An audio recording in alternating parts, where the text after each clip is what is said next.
Good evening, folks. If you watched the last video the whole way through, I mentioned that I might have done a live stream today. Apologies that I haven't followed through with that, and I'm not sure if I will because I don't know what the Wi-Fi will be like. The thing about my live streams, they're very spontaneous, and I think that's the best way they can be because, like I say, if I have a scheduled time, it doesn't necessarily follow that people will come in at that time. Everyone I have subscribers outside the UK, so it's not just it's difficult to get a time that suits everyone. So I think being spontaneous about it is the best way. But like I say, if you miss a live stream, don't worry because I will do them periodically. I enjoy the live streams. I like interacting with my subscribers. Thank you guys and girls for your support and also just to interact. Right, there's a number of things I want to cover in this one. Um, People might be surprised that I've only made two videos on recent events, one on the passing of the Queen and one on the ascension of Charles. This is not because I'm not thinking about it, believe me. Other than some of the personal things going on in my life, it's pretty much all that's been on my mind. Though one piece of good news from Ukraine, which is worth mentioning, it looks like the Ukrainians are making significant gains. If it weren't for the coverage here, that would probably be the main story. But it's good news. Of course, Russia isn't going to be defeated easily. Um, but I think the morale is very low in the Russian forces, and this is a good thing. Of course, a cornered dog can bite hard, so it's also potentially dangerous. But for morale for the Ukrainian side is very good. It's their land, and they absolutely have the moral argument on their side. So it's good news, as I see it. Hopefully, this war will end sooner rather than later because it's going to take years for reconstruction and reconciliation even to be considered. Okay, and justice will have to come first. Russian war criminals will have to face that. Okay, yeah, so there's been a lot going on. I just got a message about storage space. It should be okay. There's been a lot going on. And literally every day there is something else that's notable in terms of this coverage. Now, some people might feel it's getting excessive. My feeling is this was always going to be big.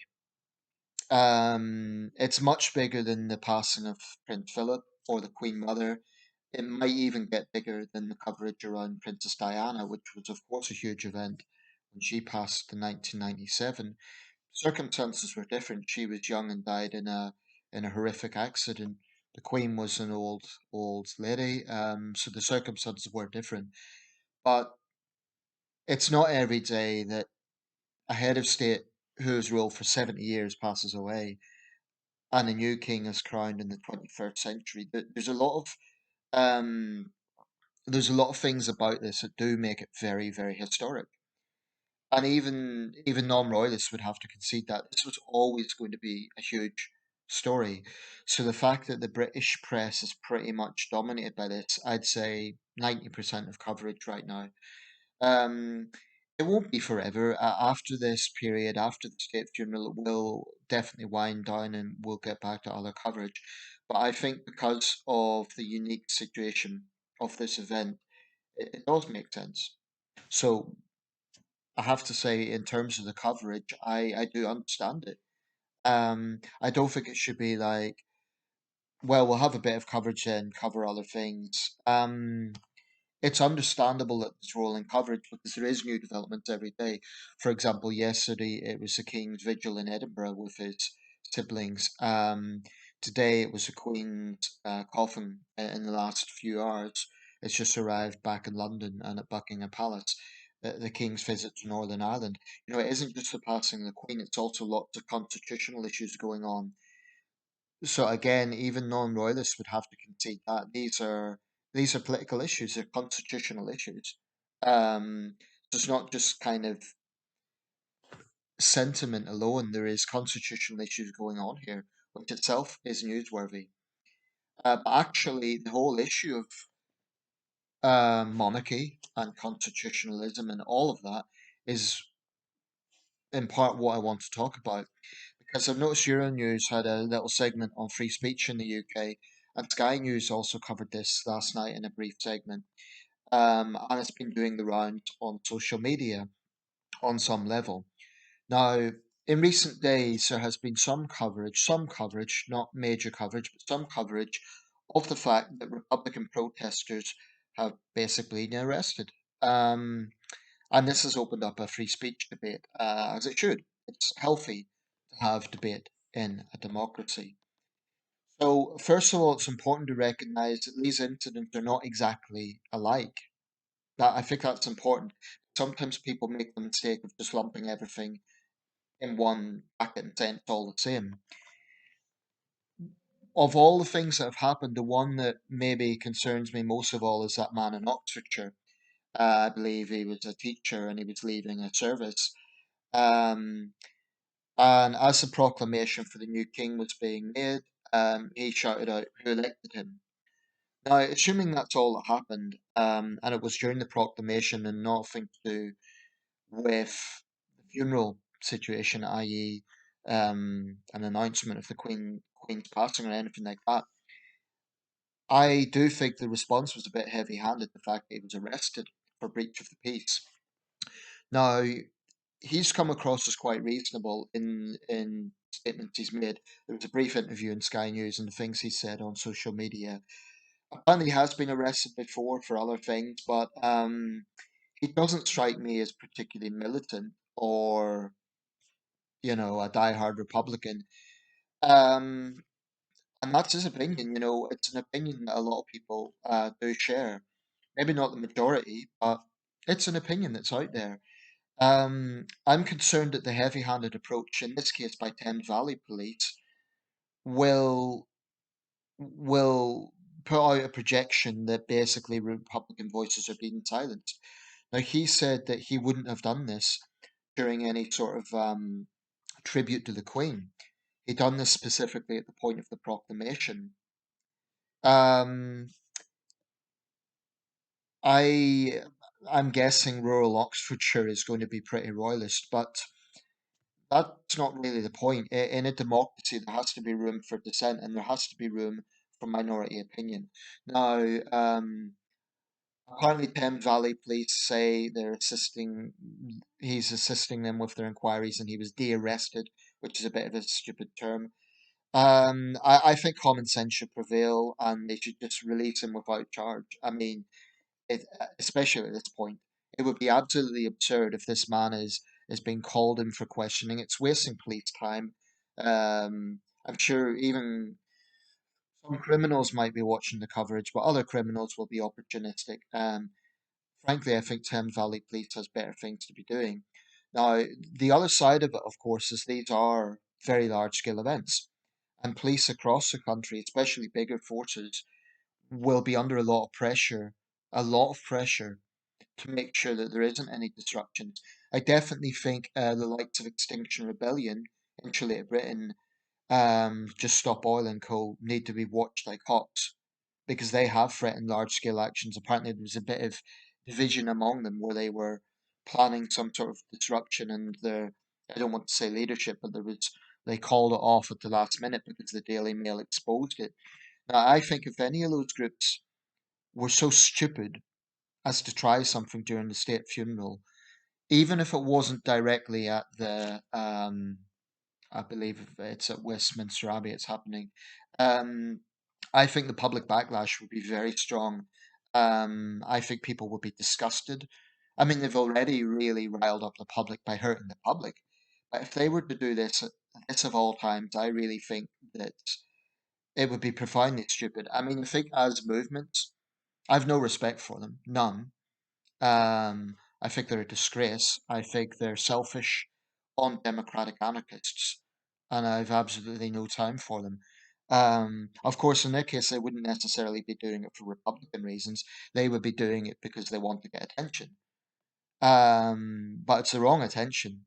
They say, I've heard comments on social media, or I've read comments saying, oh, let's send out a big statement. Well, what sort of statement are you going to send out? That you're going to piss off the nation, to put it bluntly? No. I'm pleased someone in those groups had the sense to pull back a little bit and say, well, maybe we should tone this down just a little bit this time. Um, But I do think if they try anything, God forbid, during the state funeral, I think the public backlash will be very strong. And frankly, I'd have little sympathy with them because actually it would be a culmination of everything they've done. It would be anger at that. It would also be anger that just they keep getting away with it. In the rest of Europe, even in Sweden, even in, we tend to think Swedes are a bit are more liberal than us, but even in Sweden, they don't tolerate this stuff. From day one, they basically drag protesters away, and I think they should. If people are causing that sort of nuisance, if they're deliberately seeking to hurt the wider public, then yes, there should be a hardline approach. No, that's clearly very different from a man shouting something out. Let me just address the other incidents. Already mentioned this. There was a woman in the Highlands, Moor of Ord, the village of Moor of Ord, ran a fish and chip shop. On the day the Queen died, she went outside with champagne. I'm celebrating it, and she was getting into that conspiracy theory. It sounds crude to even say it, but reptilian Liz or Liz is dead. I feel I don't even like saying that, but that sort of conspiracy theorist that I've no respect for. Because firstly, it's utterly baseless. I mean, it's pseudoscience nonsense. But other than that, it's just disrespectful in any context. And I think a lot of Republicans would agree that was going too far. Um, it's just, anyway, what happened was her place got egged. She needed police protection. Now, I don't support mob justice. I don't support threats against anyone. But do I have a lot of sympathy with her? Not really. Certainly, in terms of her business failure, I have no sympathy because if you're a business owner and you polarize the public to that extent, you're an idiot. It's just it's just shooting yourself in the foot from a business perspective. Um, and it's interesting. This was rural Scotland. This wasn't the Cotswolds or the home counties. This was rural Scotland. So it shows even this idea that some nationalists would have us believe that Scotland's anti-monarchy. I don't think that quite holds up. Anyway, in that case, I don't support mob justice. I don't think threatening her is the right way to go about it. But in terms of her business falling flat, no sympathy, none. Now the other incidents, Edinburgh yesterday. A young man as the King, Princess Anne, the Earl of Wessex, and the Duke of York, Prince Andrew, walked past behind their mother's coffin. A young man shouted out, "You're a dirty old man, Andrew," or something to that effect. And he kept shouting. Now, whether this was muted out by the news networks or the crowd, I'm not quite sure, but certainly that part was picked up. Now, given the fairly close proximity of Edinburgh's streets, I've been to Edinburgh, I know the city well. Absolutely, the king and his siblings would have heard that. Now, Prince Andrew's a controversial figure. We all know the allegations. I still happen to believe in due process, and actually, Andrew hasn't actually been found guilty of anything so far. I think there's definitely question marks on certainly his relationship with Epstein and that photo that was circulated of him with the young woman, some say it was doctored. I don't know. It's interesting that the Duchess of York, even though they're separated, has stood by him. I do feel there's a little bit of a witch hunt thing with Prince Andrew in that so many people have just rushed to judgment and assumed he's guilty when he hasn't actually been found guilty of anything. He has been interviewed under caution, but I'm a little bit uneasy about the way the man's just being vilified. Even the late monarch shunned him to some extent, as has the king. Um, and I just feel uneasy about the fact this man is being utterly vilified. He has denied, this is the important thing, he has denied the allegations. As for the hush money that was paid out, my response to that is, well, it could mean a lot of things. It could mean that Andrew is guilty and he wants it to go away, or it could mean, I mean, why would someone seeking justice accept hush money? That would be a valid question. Why would they accept hush money? So there's a lot of questions around that, but the point is we just don't know. Regardless, even if Andrew is guilty, even if he's guilty, is it appropriate to yell at a family who are grieving? Leave aside the fact that they're the most famous family in the world. Leave aside the fact that they are who they are. They're prominent public figures. Imagine if it was an ordinary family going to the funeral of the mother. Would you yell out insults at them from allegations? I think most people would agree that's crude behaviour. And it must have been tough for them to hear that. I think it's very disrespectful to the king, to Princess Anne, to the Earl of Wessex. Of course, it's disrespectful to Andrew, but I don't think they should have had to put up with that. Anyway, what happened was the young man was drowned out. People shouted, "God save the king."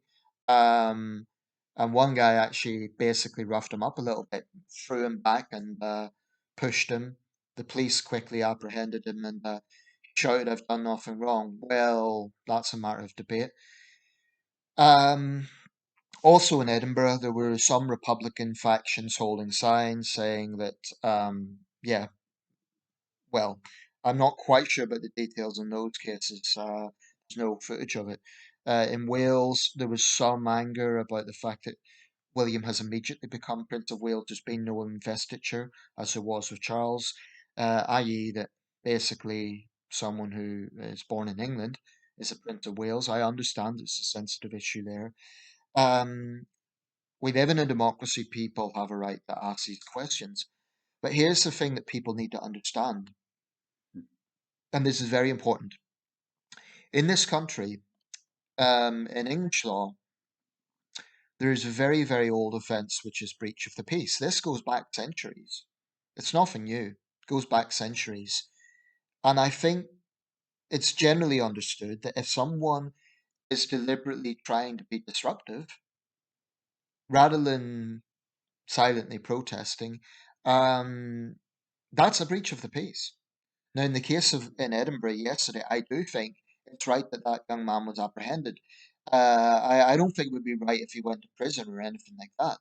But clearly, he was out for trouble. Clearly, he was there to be disruptive and to yell at Andrew. But he was also yelling at the whole royal family. I mean, it was very crass, I thought. So those saying, "Oh, it's a free speech issue," try and imagine, try to put yourself in the shoes of the king and Princess Anne and the Earl of Wessex, whatever you think of Andrew, at least consider the others. Think about that for a second. It's all very well saying it's freedom of speech, but there's also a basic human side to it, which is that you wouldn't do that with anyone else. So why should it be fine just because they're the royal family? I mean, they can't. Here's the thing: they're not going to defend themselves. They're not going to turn around and tell them to shut up. They basically have to just grit their teeth.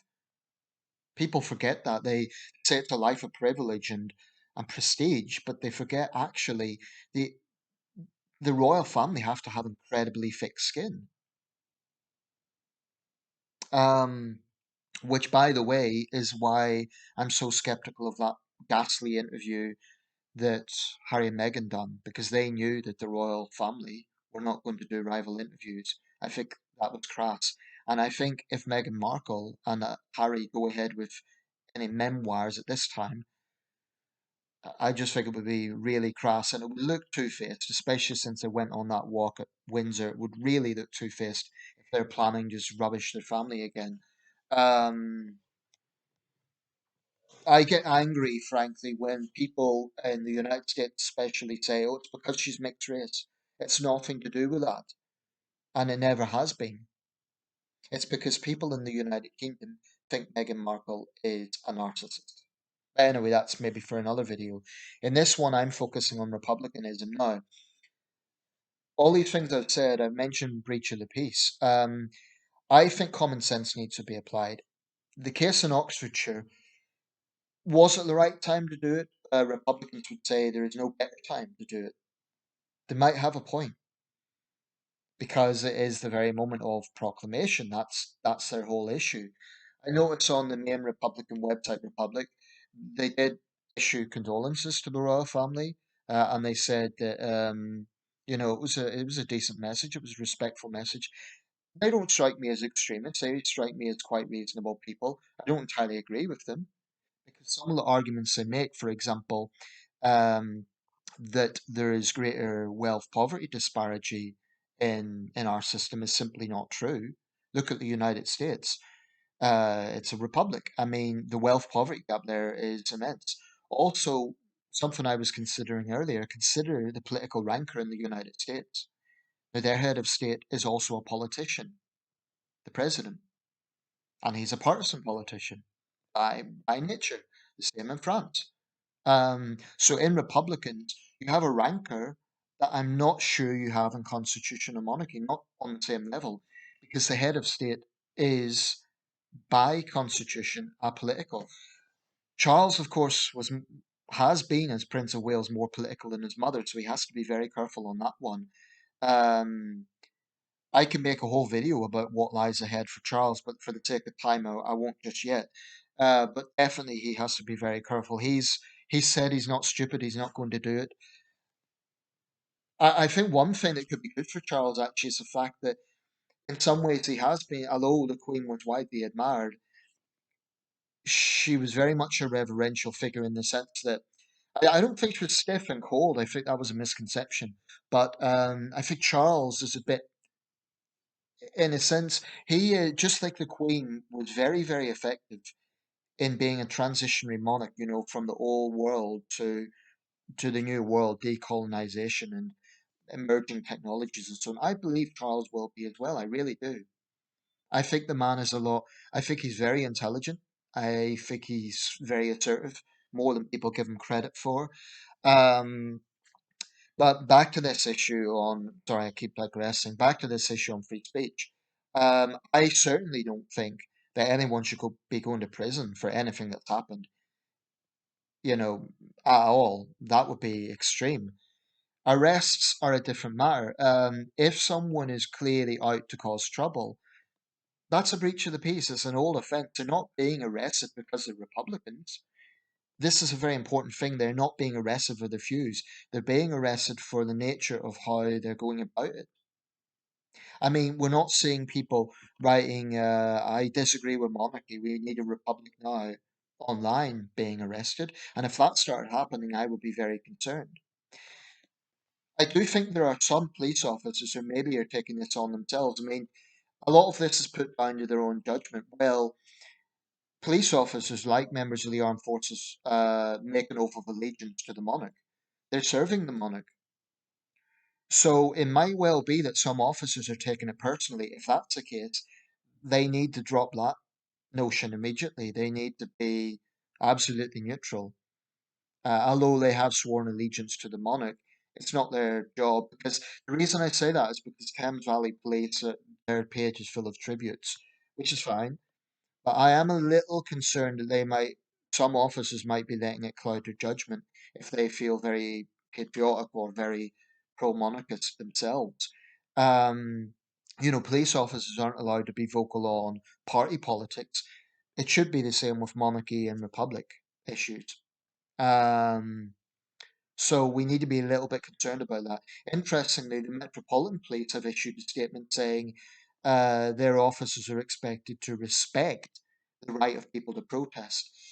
But I'm a little concerned because I've seen some American footage, like I say, it was on Euronews, that people around the world will think Britain's not really a democracy, that we're arresting people for being Republicans. This is not true.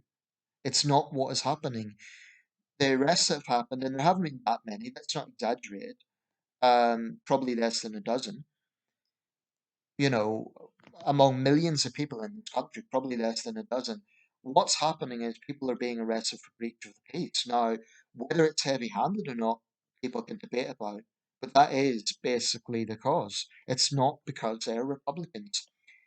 And a very, very important point here, the United Kingdom is not Thailand. We do not have lese majeste laws in this country. It's not illegal to voice Republican views. It's not illegal to criticize the royal family. I mean, my goodness, look at the amount of conversations, debates, diatribes in some cases coming from those who are very critical of the British Empire. And with that, they've tied in the Queen. There's been some very nasty, vitriolic comments from so-called academics. I forget her name now. Yuri. I'm not. I'll get her name wrong. But she's a lecturer. I'm not sure if she's in the US or the UK. But her thing was that her relatives were apparently tortured by the British in Kenya, and she hoped the Queen's death would be excruciating. You know, you can see where that's going. But she's a lecturer. She's influencing young minds. Um, I can understand that not everyone is going to be lapping up these eulogies. I get it, and they don't have to. They don't have to. But I felt the same way even with Thatcher's death. You know, when socialists and the left were having those street parties, I was uneasy about it, and I'm no lover of Thatcher. I just think it was very crass, and it looked vindictive. I mean, the other thing about that was Thatcherism didn't necessarily die. It was carried on by the austerity of Cameron and Osborne. That was just my concern was those images were going around the world and it just sent out a message that the British are vitriolic, or a certain segment of the British are. Um, I'm pleased to see it hasn't been anything like that, even in those pockets. Most Republicans have been quite respectful. And they know that that's just practical. Why would they be vitriolic? You know, Anthony Albanese in Australia, he's a Republican, but he has very diplomatically said that as a matter of respect, there isn't going to be any debate on Australia becoming a Republican in his first term. That's actually quite a bold political move because he's assuming he'll be re-elected. But fair play to him. Of course, it's the right for any sovereign nation to decide the future, and I think Charles knows this. William knows this. Um, but the tributes around the world, this is unparalleled. Honestly, I'm trying to think maybe Nelson Mandela would be the nearest equivalent in recent years, to have such worldwide tributes to one person. It's incredible. Many countries from Brazil to Bangladesh are having days of mourning. Um, in India, even in India, where there are nationalistic sentiments and there are overtures about the Raj, even there, you know, children have been doing pictures of the Queen and flags have been at half mast. It's kind of a mixed message because Modi has certainly been riling up nationalism as well. So it's kind of a mixed message, but what an impact this woman had. Um, so I'm just going to close with this. If you're a Republican, I I don't agree with all the points that Republicans make. Although the basic premise of their argument that fundamentally it's wrong to have a head of state because unelected, it's hard to argue against that. What I would counter is don't fix what's not broke. Don't fix what isn't broken. And I don't think our system is broken. Um, I really believe that monarchy is fundamentally good for this country. I think some have said, I saw one guy who I know is a Republican say we've simply been lucky with Elizabeth II and probably with Charles III and with her father, George VI, and that they've been good monarchs. I believe Charles will be a good monarch, but he argued it's just luck. We could have a bad monarch. But I don't think that's going to be the case. It's an interesting argument. And it's interesting that even Republicans have a respect for the Queen. I'll just close with this. I am at the half hour mark now. I'll close with this. To people watching around the world, it's not illegal to be a Republican in the UK. It is not illegal to criticise the royal family. However, the Queen was deeply respected, and even loved. And so I would simply say that people who are going out to let their views be known, they should be a little bit diplomatic about it because others don't want to hear it. They don't want to hear someone being disrespectful and shouting out Republican slogans at a time when people are mourning. And it's a profound state of national transition. And I just think I'm not going to say there's a time to do it. Probably now is the time, but I think they should be a bit more diplomatic about it. I would say holding up a sign saying we need a republic is totally legitimate, and I don't think the police should even touch that. But someone shouting out, I think that's more a breach of the peace. Um, it's all about how this is done, and this is why the likes of Extinction Rebellion and co are so obnoxious because they claim that they are engaging in peaceful protests. There's nothing peaceful about deliberately seeking to hurt the public. I think they are definitely borderline domestic terrorists in terms of the sabotage they've been guilty of, in terms of the criminal damage, in terms of the fact they think that they can hold a country hostage. So yeah, I do think they fit the definition of domestic terrorism. I don't say that lightly because you don't have to be planting bombs to be a terrorist. Um, Holding a country hostage, blackmailing, and so on, basically cave into our demands to make us move. It's blackmail. I think they're utterly obnoxious. I have total contempt for them. But anyway, that's all I would say. People absolutely have a right to the Republican views, whether you agree with them or not. And I would say the die-hard royalists, they need to respect that. Britain's not Thailand. We'll never have a situation. I mean, I think the last time we prosecuted lese majeste was either in the reign of Queen Anne or King George I, 300 years ago. People in Britain are not sent to prison for 15 years for offending majesty or questioning majesty. That would be grotesque. And that would probably make me a Republican if that was to happen. But it won't. That will not happen in this country. As for the controversy around the new policing and crime bills, that was brought in by Priti Patel precisely because of the obnoxious behaviour of the aforementioned groups that I mentioned. So anyone who's saying that this is worrying, this is an attack on free speech, blame Extinction Rebellion because they forced the government to take these measures. Why? Because they were endangering the public. They were putting themselves on busy roads, endangering themselves and endangering the public. Um, so I think they're to blame if people feel their extreme tactics.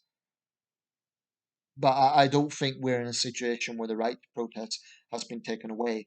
Having said that, and I'll close with this, police really do need to be careful on this one.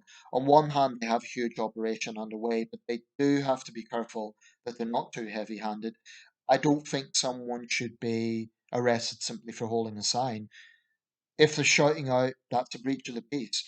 Um, the guy in Oxfordshire, I certainly think common sense should prevail, and the police should absolutely throw it out now and stop. Like this thing about he's helping them with their inquiries. I mean, they should see common sense and realize he's not a threat. That's my take. Let me know your thoughts. I just hope that people are not getting the wrong idea here because what is not happening in this country is people are not being arrested for being Republicans. And I fear that's a message that's being put out to the world. That is not happening in Britain.